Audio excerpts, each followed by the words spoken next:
Hi, everyone, and welcome to Deadline's virtual Sundance studio. Today, we're here to talk about the film Censor with director Prano Bailey Bond and lead actress Neve Alger. Welcome. Thank you for joining us.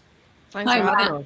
It's a terrific film. I got to check it out last night. Prano, could you tell us a little bit about the genesis of this film? I was curious about your interest in this cultural backdrop in 80s Britain with this hysteria around this video nasty phenomenon, which I'd never heard about actually before looking into the film.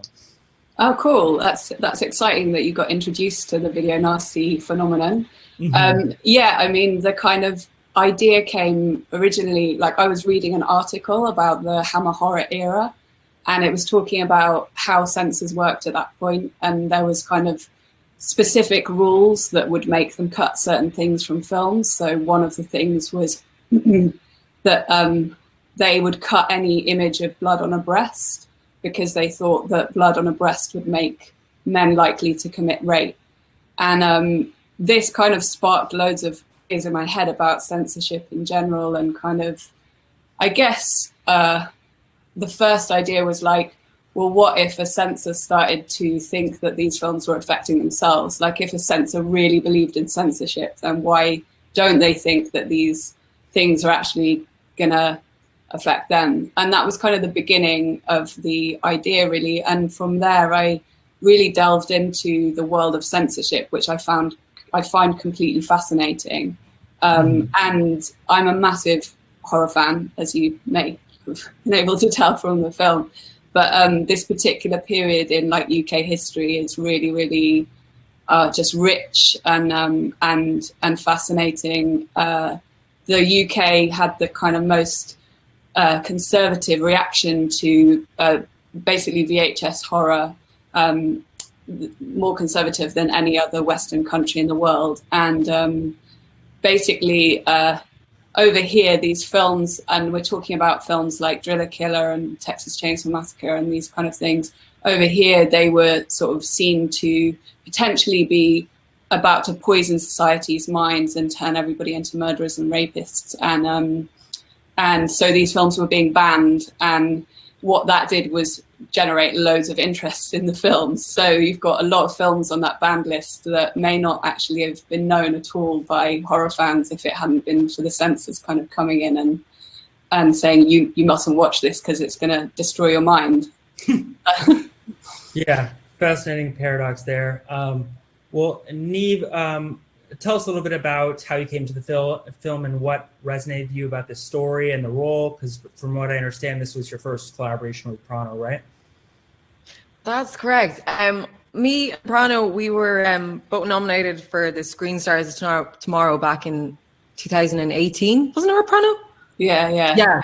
So we actually met there, and then I think it was like a year later, Prano started casting Censor. So like everything, I went in and met with the casting director, and met with Prano, having read just a couple of scenes and character or Prano's kind of synopsis of the character, and and then got involved that way. So I was more so drawn towards Prano first off, just of her style of filmmaking. I watched Nasty and just like her very unique look on film, and Rosamund, she's telling was like unlike anything that I kind of read before. So I was really excited, especially with a female lead like this, that I hadn't seen a character like this done on screen before, especially female.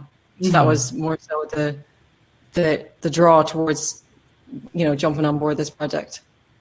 Well, I was curious what the early conversations were between you both, and how you prepared yourself, Neve, to jump into this world.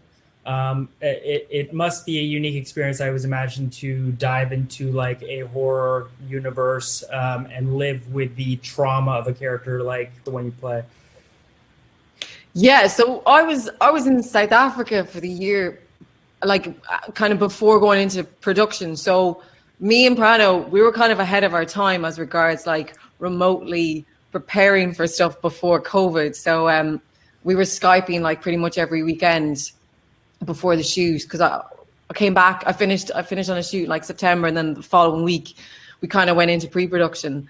So Prano was sending me like this watch list of all these films to watch while I was there, just to tonally get an idea of what it was that she wanted to create. So I was like traumatized for about a good solid month, because I was like watching all these horrors that I'm such like a wuss as regards horror. Like I'm like I can't do. I find it really difficult. I'm so like easily scared.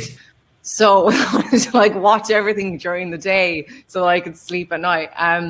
But yeah, it was like, I think it was like every weekend, like Prano would just send me these incredible articles as regards like the psychology of what Enid would have experienced and what she's experiencing, especially kind of, there was this one article in particular was on like a face in society searching for a missing family member, how that would have like a psychological effect on especially like a child. So I think that was like the start of where I was able to kind of place the character and just have that seed that's planted, because this character is just completely driven by this guilt and this responsibility. And it was just, from there, it was just kind of, not that it was easy to kind of create this character, it was more so that everything was going to have to be grounded in the truth, because for Enid, everything is, for the story, everything is told through Enid's point of view. All the decisions and designs are kind of steered by Enid's outlook on each situation. So I had to fully believe and commit to everything it is that she's experiencing, so that as an audience, you're not kind of flagged, you're not flagging anything for an audience. It's always there. Mm-hmm. Well, Prano, obviously the film contains films within it of the horror, of the video nasty sort. It must have been great fun to play around with all of that and all these horror tropes. And there's some pretty gnarly stuff in there.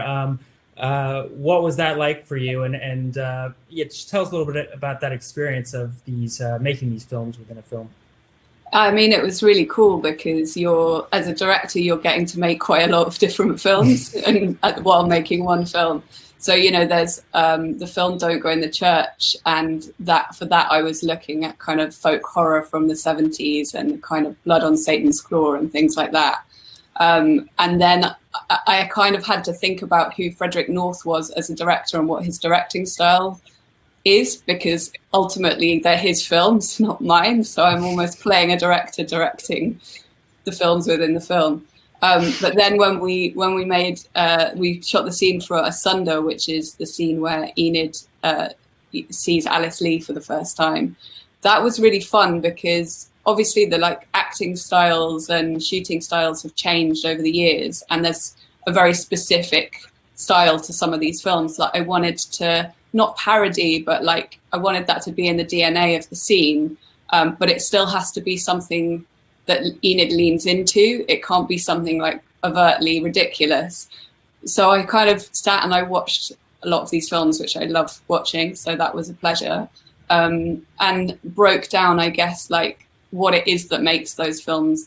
And one of the things that I noticed was often that the performers have to slightly go against their instincts. So, in terms of the blocking and things, they were quite restricted, so to the actors in that scene, I would be I'm gonna ask you to do things that won't feel natural. So when you say, hang on, wait, let me see, I don't want you to walk to her at that point, deliver the line and then walk over as if you're waiting for the camera to cue you and things.